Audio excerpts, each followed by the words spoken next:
দীর্ঘ অপেক্ষার শেষে অবশেষে রিয়াল মাদ্রিদ মাঠে নামলো সিজনের শুরুর ম্যাচ অর্থাৎ লা লিগায় নিজেদের প্রথম ম্যাচে ওসাসুনার বিপক্ষে 1-0 গোলে জয়টা পেয়েছে।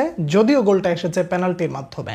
এই পেনাল্টির মাধ্যমে যে গোলটা এসেছে এই গোলটা বিগত 33 বছরের ইতিহাসে এই প্রথম রিয়াল মাদ্রিদ লা লিগার প্রথম ম্যাচে পেনাল্টিতে গোল করেছে এবং সেই সাথে জয়লাভ করেছে। খেলা দেখে আপনি নিশ্চয়ই সন্তুষ্ট হতে পারেননি। এতক্ষণে যারা খেলা শেষ করেছেন কিংবা খেলাটা যারা শুরু থেকে শেষ পর্যন্ত দেখেছেন, প্রথম হাফে আপনারা যেমন রিয়াল মাদ্রিদকে দেখেছেন, সেকেন্ড হাফে আপনি সেই রিয়াল মাদ্রিদকে দেখেননি। রিয়াল মাদ্রিদের এই ধরনের খেলার পরে আপনি হয়তোবা প্রত্যাশা করেছিলেন যে অন্তত পক্ষে 3-4টা গোলের ব্যবধানে রিয়াল মাদ্রিদ জিতে যাবে। দিন শেষে আপনাকে ভুলে গেলে চলবে না যে এটাই ফুটবল। প্রতিপক্ষ যখন আপনার ঘরের মাঠে আসে তাদের একটা লক্ষ্য থাকে, অন্তত পক্ষে আমরা হারতে চাই না। যদি 1 পয়েন্ট নিয়ে নিজেদের ঘরে যেতে পারি তাহলে অন্তত পক্ষে সেটা হবে তাদের জন্য অনেক বড় একটা প্রাপ্তি। রিয়াল মাদ্রিদ নিজেদের মতন খেলতে পেরেছে কিনা এই প্রশ্নের একটা সহজ উত্তর যে তারা তাদের নতুন সিস্টেমের সাথে অর্থাৎ জাভি আলোনসোর সিস্টেমের সাথে মোটামুটি যতদিন সময় পেয়েছে মানিয়ে নেওয়ার চেষ্টা করেছে। জাভি আলোনসোর যে সিস্টেমটা সেই সিস্টেমটা আমরা প্রথম হাফে দেখতে পেরেছি, তা হলো বল পজিশন ধরে রাখা এবং সেই সাথে বল হারানোর সাথে সাথে আপনাকে বল রিকভারি করার জন্য দৌড়াইতে হবে। জাভি আলোনসো যখন এসেছিলেন তখন নিশ্চয়ই আপনি তার ওই কথাগুলো মনে রেখেছেন বা ভুলে যাননি যে আপনি বল হারাবেন এবং সেই বল রিকভারি করার জন্য আপনি দৌড়াবেন না, এটা হইতে পারে না। আপনাকে 90 মিনিটই দৌড়াইতে হবে যদি আপনি খেলতে চান। তো সেই কথাটার একটা সফল বাস্তবায়ন আমরা দেখতে পেয়েছি, যদিও ভুরি ভুরি গোল হয়নি। এই জায়গাগুলো নিয়ে সিজনের প্রথম ম্যাচ যে জয়টা পেয়েছে সেই জয়টা নিয়ে জাভি আলোনসো হয়তোবা সন্তুষ্ট থাকবেন না, আপনিও যেমনটা খুব সন্তুষ্ট হইতে পারছেন না। ভিনিসিয়াস জুনিয়র গোল পায়নি, সেই সাথে আপনার মন খারাপের আরও একটা মেজর কারণ হইতে পারে রদ্রিগোকে কেন নামানো হলো না। রদ্রিগো চাইলে তাকে যদি নামানো হতো তাহলে আরও বেটার সার্ভিসটা পাওয়া যেতে পারতো। গঞ্জালো গার্সিয়াকে নামিয়ে দিয়ে ভিনিসিয়াস জুনিয়রকে উঠিয়ে ওই জায়গাটা আসলে কিভাবে খেলতে চাইলো রিয়াল মাদ্রিদ, এই ধরনের প্রশ্ন আপনার মধ্যে এই মুহূর্তে ঘুরপাক খাবে। Is it true? আমিও ব্যক্তিগতভাবে রদ্রিগোর জন্য অপেক্ষা করছিলাম, তবে মাস্তানতুনুকে নামানোর সাথে সাথে আমি একটা জিনিস লক্ষ্য করেছি, এই ছেলেটা রিয়াল মাদ্রিদের জন্য ভালো কিছু দিতে যাচ্ছে। রিয়াল মাদ্রিদ এই ম্যাচে ডিফেন্সিভ লাইন থেকে নিয়ে যদি বলা শুরু করে তাহলে সলিড, এখানে কোনো দুশ্চিন্তার কারণ নেই। প্রতিপক্ষ হিসেবে তাদের যেভাবে ডিফেন্ড করা দরকার তারা সেইভাবে ডিফেন্ড করেছে।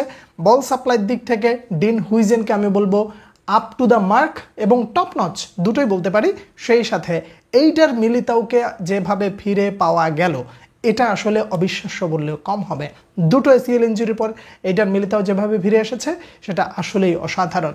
আর্দা গুলারের কাছ থেকে যেই ধরনের খেলা আপনি প্রত্যাশা করেন সেই ধরনের খেলা কিছুটা পেয়েছেন, আরও কিছু পাওয়া যাবে পুরো সিজন জুড়ে। সবশেষ যে একটা প্রস্তুতি ম্যাচে অর্থাৎ প্রি সিজনের ম্যাচে আর্দা গুলার ভালো খেলেছিল, সেই সাথে আমরা ফেদে ভালভার্দেকে দেখিনি, তিনিও ফিরে এসেছেন। অবশেষে রিয়াল মাদ্রিদ মোটামুটি একটা যেই সেট আপ নিয়ে এগোতে চাচ্ছে এবং যে ভিশন নিয়ে সামনের দিকে এগোতে চাচ্ছে সেই ভিশনে মোটামুটি যে সফল হতে পারে তার প্রথম দর্শনটা আমরা দেখলাম। এই দর্শনে আমাদের কাছে যেটা মনে হলো, আমার কাছে ব্যক্তিগতভাবে যেটা মনে হলো তা হলো যে রিয়াল মাদ্রিদ এই সিস্টেমের সাথে রান করতে একটু সময় লাগলেও ধীরে ধীরে নিজেদের পরিপক্কতা আরও বেশি শানিত করতে পারবে এবং সেই সাথে ভালো কিছু অপেক্ষা করছে, সেই সময়ের জন্য আপনাকে অপেক্ষা করতে হবে। অ্যাজ আ স্ট্রাইকার হিসেবে কিলিয়ান এমবাপ্পের কোনো জবাব নেই, লাজবাব। তিনি ভালো খেলেছেন, একটা পেনাল্টি উইন করেছেন এবং গোলটা করে রিয়াল মাদ্রিদকে মূল্যবান 3 পয়েন্ট এনে দিয়েছেন। রিয়াল মাদ্রিদের এই ম্যাচে সেরা খেলোয়াড় আপনি কাকে বলবেন? আর্দা গুলারকে বলবেন নাকি মাস্তানতুনুকে বলবেন অথবা কিলিয়ান এমবাপ্পে নাকি ভিনিসিয়াস জুনিয়রকে বলবেন? আপনি এককভাবে খুব বেশি কাউকে খুঁজে না পেলেও আমি ব্যক্তিগতভাবে বলবো ডিফেন্সিভ লাইনে এইডার মিলিতাও এবং ডিন হুইজেন এরা দুজন খুবই ভালো খেলেছে। এদের দুজনের খেলাটা আমার কাছে খুব বেশি চোখে পড়েছে। রিয়াল মাদ্রিদ সুলভ খেলতে না পারার কারণে আপনার মনের মধ্যে আক্ষেপ থাকতে পারে, তবে একটু ধৈর্যও ধরতে হবে যে এই সিস্টেমের সাথে আস্তে আস্তে আস্তে আস্তে আরও বেটার পারফরমেন্স রিয়াল মাদ্রিদ করতে পারে। তবে দুঃখজনক হলেও সত্য, যে ভিনিসিয়াসের জন্য আপনারা অপেক্ষা করেন সেই ভিনিসিয়াসকে কি আসলে এই সিজনে পাওয়া যাবে? হ্যাঁ, প্রতিপক্ষ যেইভাবে 5 জন ডিফেন্ডার একসাথে নেমে খেলেছে নিচের দিকে এবং ডাবল প্লেয়ার মার্কিংয়ে ছিল প্রত্যেকটা সময়, আপনারা নিশ্চয়ই সেই ব্যাপারগুলো ফলো করেছেন। তো ডাবল ম্যান মার্কিং যখন হয় তখন ভিনিসিয়াস একটু নিষ্প্রভ হয়ে পড়েন। তো জাভি আলোনসো এই জায়গাগুলোকেও অবশ্যই ফাইন টিউনিং করবেন এবং এই জায়গা থেকে কিভাবে ভিনিসিয়াসকে বেটার পারফরমেন্স করাতে পারেন সেদিকটাও তিনি লক্ষ্য রাখবেন। ওভারঅল ম্যাচটা দেখে আমার কাছে ব্যক্তিগতভাবে প্রথম হাফ বেটার লেগেছে। সেকেন্ড হাফে গোল পেয়ে যাওয়ার পর রিয়াল মাদ্রিদ জাস্ট নিজেরা জিততেই চেয়েছে, সুযোগ পেলে গোল করতে চায় কিন্তু হারা যাবে না, নিজেদের নিয়ন্ত্রণে রাখতে চায়, এইভাবে খেলেছে। প্রথমার্ধে যেমন শারীরিক ভাষা ছিল সেকেন্ড হাফে সেই শারীরিক ভাষাটা পাওয়া যায়নি।